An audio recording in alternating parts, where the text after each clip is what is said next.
या बातमीचे प्रायोजक आहेत हॉटेल बडे मियां। आदरणीय प्रधानमंत्रीच्या समाधीला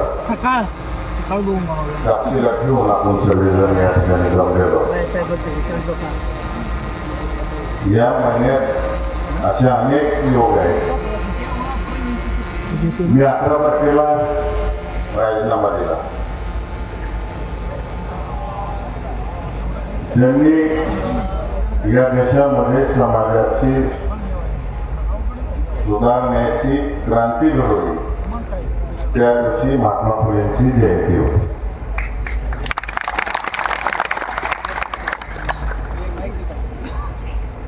आज निर्णय करतोय मी मोठे पाटील कुटुंब निर्णय करते आपण सगळे जर दादांवर प्रेम करणारे सर्व कार्यकर्ते आज निर्णय करतो आणि योगायोग बघा ज्यांनी आपल्याला देशाला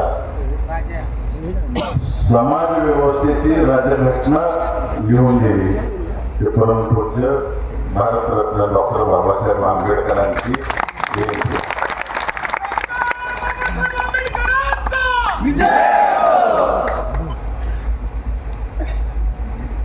म्हणजे हे सगळे योगायोग होत चाललेले आणि आवर्जून सगळ्यांना सांगायचं की स्वकर्मशी मोठे पाटील साहेबांनी कधीही कोणताही निर्णय करायचा झाला तर जनतेला कार्यकर्त्यांना विश्वासात घेतल्याशिवाय निर्णय केलेला नाही। साहेब पहिल्यांदा शेकापमधून काँग्रेसमध्ये जात असताना सगळ्यांना विचारात घेतलं, या शिवरत्न म्हणल्यावरच विचारात घेतलं आणि मग प्रवेश केला। तीच परंपरा आपण 2019 साली तुम्हाला सगळ्यांना विचारून निर्णय घेतला आणि आज सुद्धा मोठे पाटील परिवार तुम्हाला विचारल्याशिवाय कोणता निर्णय घेणार। 2019 साली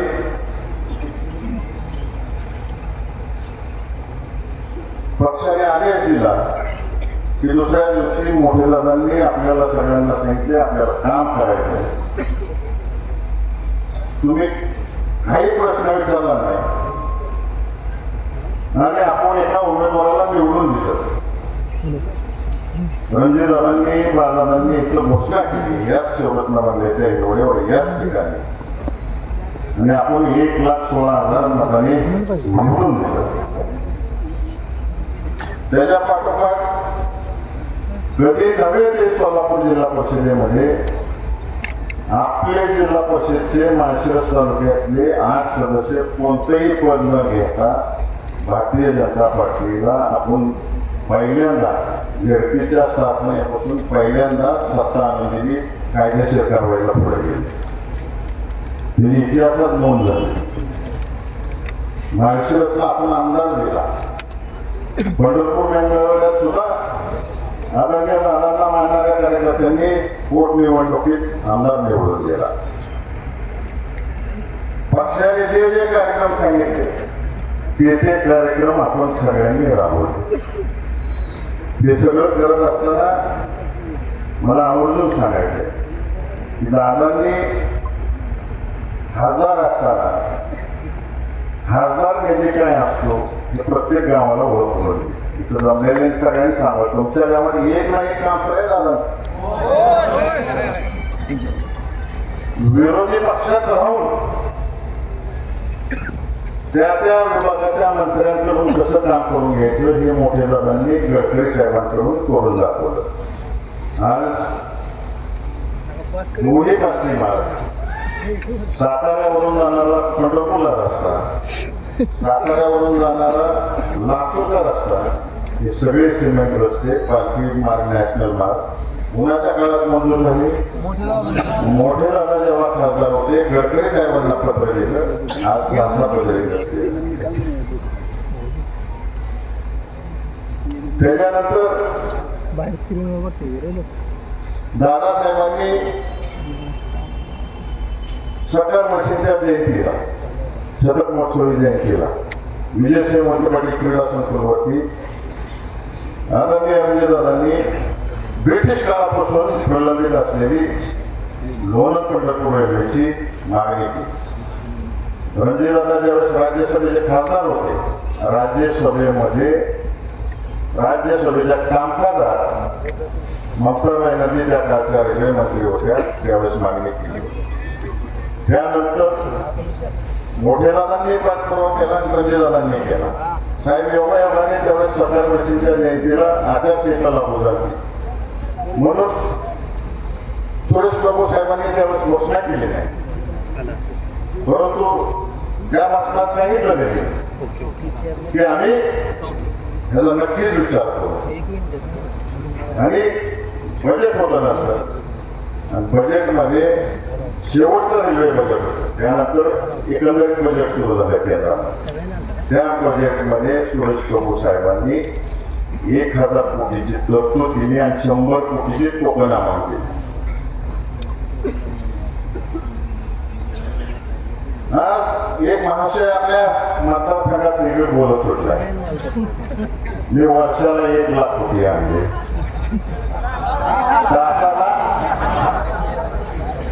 वर्षाला 1 लाख कोटी आणले, तासाला 1000 कोटी आणले असं बोलत होत.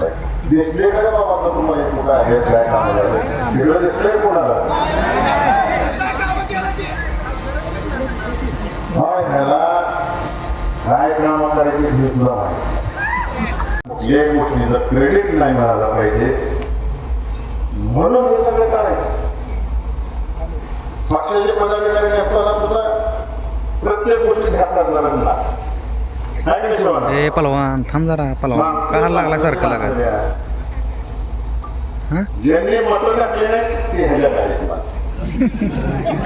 ज्यांनी मतं टाकले नाही त्यांना पडत.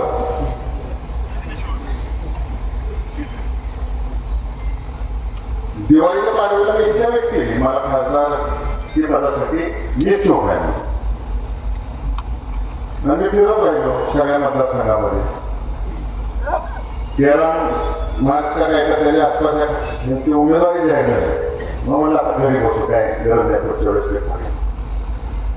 परंतु माळशिरस तालुक्यातल्या जनतेने तसंच माढा लोकसभा मतदारसंघातले जे कार्यकर्ते आमच्या आजोबांपासून आतापर्यंत जे प्रेम करतायत, तर प्रत्येकाने मोठ्या दादांना आणि बाळदादांना भेटायला सुरू केलं.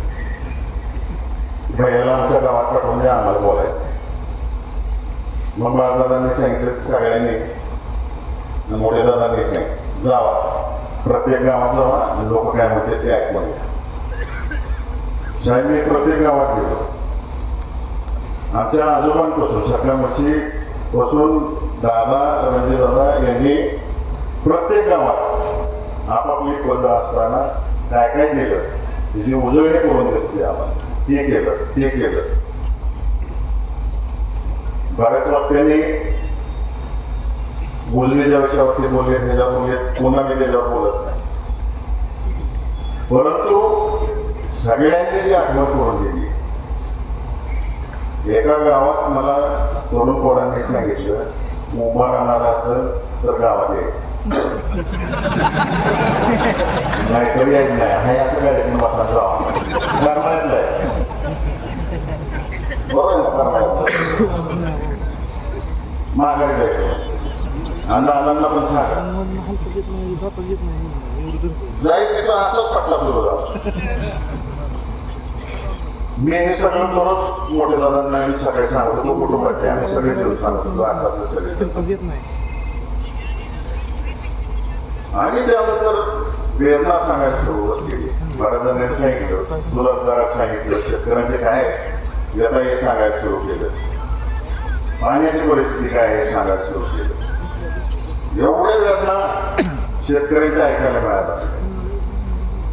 मग त्या दिवशी ठरवलं की आता माझ्यासाठी नाही मला उभं आहे. जसं मागाशी मी सांगितलं त्या गावात की कारभारी घरचा चांगला लागतो, कारभारी नीट असले घर नीट जाते. या सोलापूर जिल्ह्यातील आणि माढा लोकसभा मतदारसंघातील लोकांना चांगला कारभारी पाहिजे.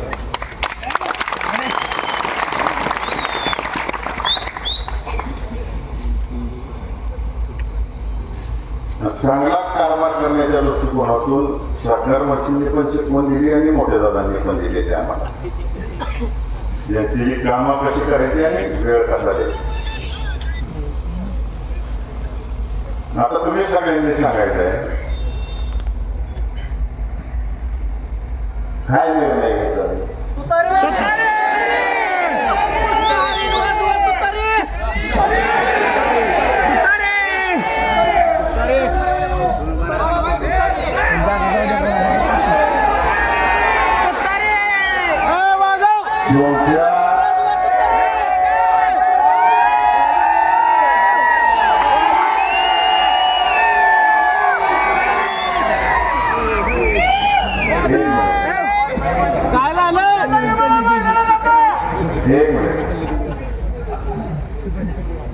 काही जणांनी प्रश्न विचारला मागच्या वेळेस पवारसाहेबांना सोडून द्या.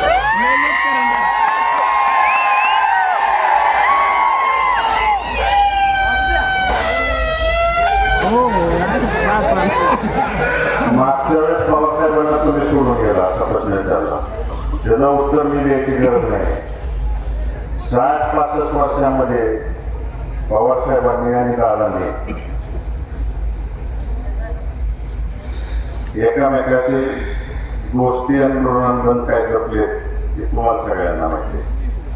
आणि मेहबूबाईने का दुरावा झाला मी सांगण्यापेक्षा मेहबूबाईने मागाशी सांगून टाकलेलं. तासाला वर्षाला 1,00,000 कोटी आणले, तासाला 1,000 कोटी आणले असं बोलत होतलंय. दिसले का बाबा तुम्हाला कुठं आहे काय काम झालं तिकडं दिसलंय कोणाला. ह्याला काय काम करायची हे तुला माहिती. रणजितदादांनी मला सांगितलं अरे भैया आपण लोकांसाठी आणि वयस्कर माणसांसाठी एक स्कीम आहे ती राबवली पाहिजे आपल्या मतदारसंघात. ती राबवली पण मी प्रत्येक तालुक्यात गेलो.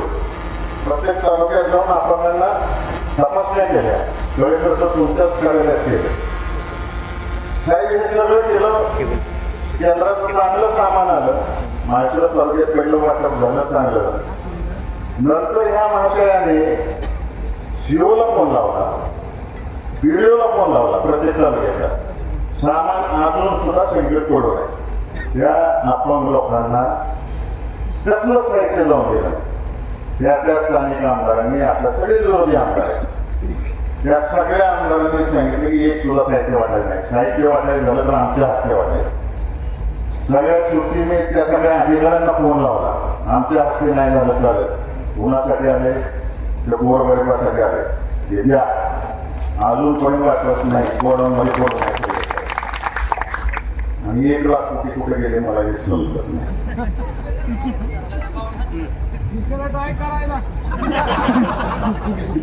नागादेव दादासाहेबांनी नीरा देवघरचं धरण जेव्हा मंजुरी करायची 80च्या दशकामध्ये निलगिरी साहेबांसोबत वेस्टिनचा इश्यू केला आणि ते धरण मंजूर करून नंतरच्या काळात रामराजे साहेबांनी सुद्धा त्यांनी योगदान दिले. आणि आपल्या सगळ्यांना माहिती आहे की विदर्भाचा जेव्हा अनुशेष निघाला तेव्हा पश्चिम महाराष्ट्रातल्या सगळ्याच योजनांवरती राज्यपालांनी बंदी घातली. आता तिकडचा अनुशेष दूर झाल्यानंतर पश्चिम महाराष्ट्राची कामं चालू झाली. लाख मतं ज्या माणसाला दिली त्याचं काम होतं की मोठ्या दादांना त्या बैठकीला घेऊन जायचं, रणजितदादांना त्या बैठकीला घेऊन जायचं, इथला आमदार घेऊन जायचा. तर गेले नाहीत बैठकीला. तेव्हा अजितदादांची राष्ट्रवादी अजून पक्षात आली नव्हती. ह्याच्या युतीमध्ये आली नव्हती महायुतीला. विरोधी पक्षातले 2 आमदार घेऊन तिथे गेले आणि नेरादेवगडची बैठक. त्याच्या आधी नेरादेवगडचं काम महाविकास आघाडी सरकार असताना तुम्ही सगळं माहिती तयार करून ठेवल्या होत्या. त्यांनी फक्त थोडं टाकण्याचं काम केलं आणि सांगतो आता मी पाणीदार सरकार आहे. पाणी फुकट घेतलं रे बाबा. कृष्णा विमानतळाकरण दादांचा जिव्हाळ्याचा विषय 6 जिल्हे आणि 31 तालुक्यासाठी योजना. त्याला सुद्धा विरोध. ज्यांनी चेष्टा केली त्या लोकांना घेऊन बैठकीला. आता काय कृष्णा विमानतळाकरणच्या ऐवजी कृष्णा पूर्णिमा फ्लड डायव्हर्शन असं नवीन नाव दिलं. आणि दुपारी बसताना सगळ्या राज्यांनी बघितलेलं साहेबांचा, दादांचा, सुशीलकुमार शिंदे साहेबांचा. आधी बोलत नाही कारण आपल्या साहेबांचं ऐकायचं तुम्ही बराच वेळ बसलेला. आपण 16 तारखेला पुन्हा एकदा भेटणार. फक्त एका माणसाला मला आज उत्तर द्यायचंय. एका माणसाला आपण त्याला निवडून देणार आहे.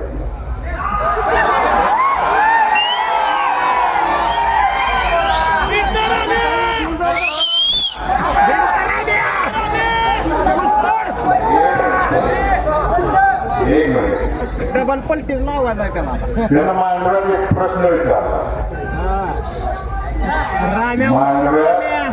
मांडव्यात म्हणला 70-75 वर्षात काय विकास झाला तिने या 5 वर्षात केला. मी फक्त 2.5 वर्षात केला. मी फक्त एकच उत्तर देतो. दादांच्या सांगण्यावरून इथं जेवढी बसलीत ना त्या सगळ्यांनी एका रात्रीत तो आमदार केला.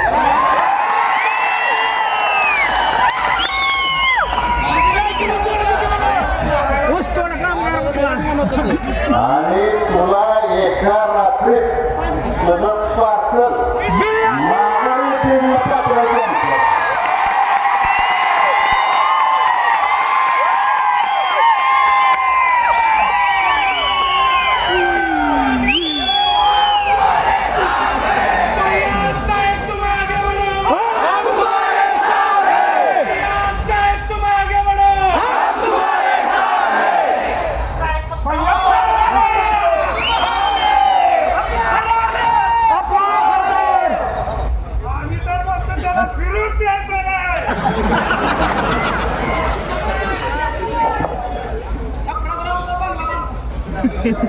शेवटचं बोलतो मी. तुम्ही जे कुटुंबावरती 3 प्रेम करता सकाळशी आदरणीय मोठे दादा त्यांच्या विचाराला त्यांच्या संस्काराला एवढा सुद्धा तडा जाऊन देणार नाही एवढं सांगतो.